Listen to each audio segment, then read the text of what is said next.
আজি মিছন বসুন্ধৰা ৩ৰ অধীনত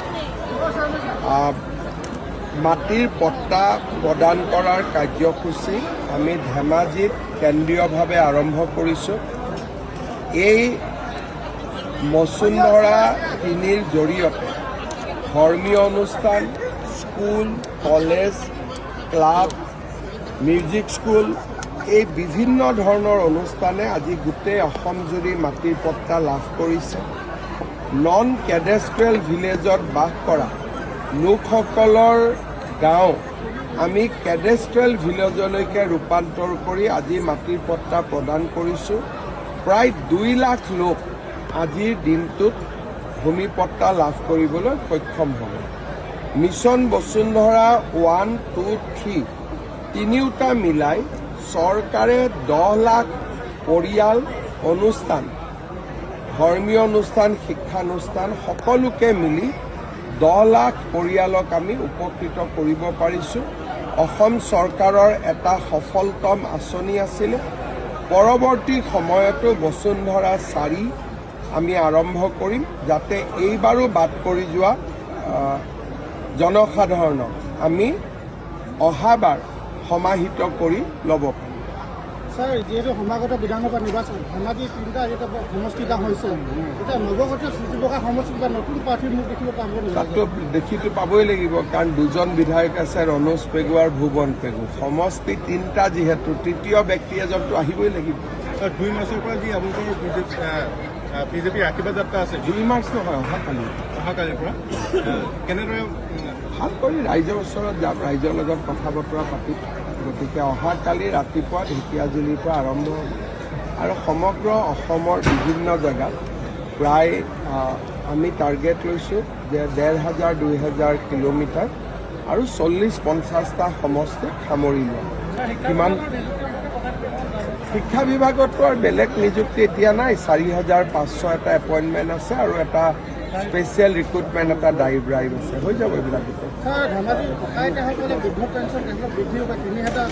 এতিয়াতো 400 কৰি দিলোঁ ন। এই মাহততো পেঞ্চন তেওঁলোকে 400 পাব, আগত 250 পাইছিল। আপোনালোকৰ মিত্ৰজোঁটৰ আসন অগপৰ লগত আসন ভগোৱা আমাৰ BPFৰ লগত যোৱাকালি প্ৰায় চূড়ান্ত হ'ল। ৰাভা যৌথ সংগ্ৰাম সমিতিৰ লগতো প্ৰায় চূড়ান্ত হ'ল। AGPৰ লগত 10 তাৰিখৰ আগতে আমি চূড়ান্ত কৰিলোঁ। অগপৰ ফালৰ পৰাও এইবাৰ গৰিষ্ঠ সংখ্যক আসনৰ দাবী তেওঁলোকে জনাই আছে।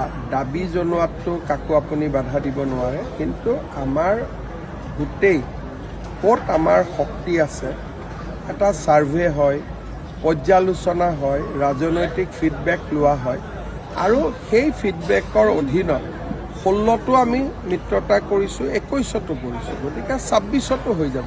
অসম গণ পৰিষদৰ কেন্দ্ৰীয় নেতৃবৰ্গই কৈছে যে এইবাৰ বন্ধুত্বভাৱে নহয়, মিত্ৰজোঁটতে যদি মিত্ৰজোঁটত খেলোঁ তেতিয়াহ'লে আমিও ভাল পাওঁ, কিন্তু যিবিলাক চিটত 2টা দলেই এৰি দিব নোৱাৰে তাততো ফ্ৰেণ্ডলি কৰিবই লাগিব। গতিকে যদি মিত্ৰতা 100% হয় এইটোতো আমাৰ ভালৰ কথা। আৰু AGP দলে যদি তেনেকুৱা কথা কৈছে এইটোতো বহুত আনন্দৰ কথা। তাৰমানে তেওঁলোকৰ লগত আমাৰ কোনো ডিছপিউট নাথাকে। কিন্তু যদি ডিছপিউট থাকে তেতিয়াহ'লে BJPয়ে বন্ধুত্বপূৰ্ণ প্ৰতিদ্বন্দ্বিতা কৰাটো BJPৰ ফালৰ পৰা কোনো আপত্তি নাই। খোলা আছে আমি, কাৰণ তেওঁলোকৰ এটা সংগঠন আছে, টিকট নিদিলে ৰাইজে বেয়া পাব পাৰে। গতিকে আমি এটা একমডেট কৰিছোঁ AGP যে আপোনালোকে যদি মনাব নোৱাৰে কোনোবা মানুহক, কাৰ্যকৰ্তাক, এইটোত বেয়া পোৱা কথা নাই। BJPয়ে একদম বেয়া নাপায়, আপোনালোকে ফ্ৰেণ্ডলি খেলিব। তেখেতসকলে এইটো কথাও কৈছে যে ইয়াত ভেটি আছে, যিটো সমষ্টিৰ ভেটি আছে। মই সেইটোকে ক'লোঁ যে তেওঁলোকে ক'ব ভেটি আছে, আমি কম ভেটি নাই। যদি 2টা দলে নিমিলে তেতিয়া কি হ'ব? তেতিয়াতো বন্ধুত্বমূলক খেলিব লাগিব। এইটো আপোনালোকক লৈতো প্ৰেছ ষ্টেটমেণ্ট দি থাকিলেতো সমস্যাটো সমাধান নহ'ব।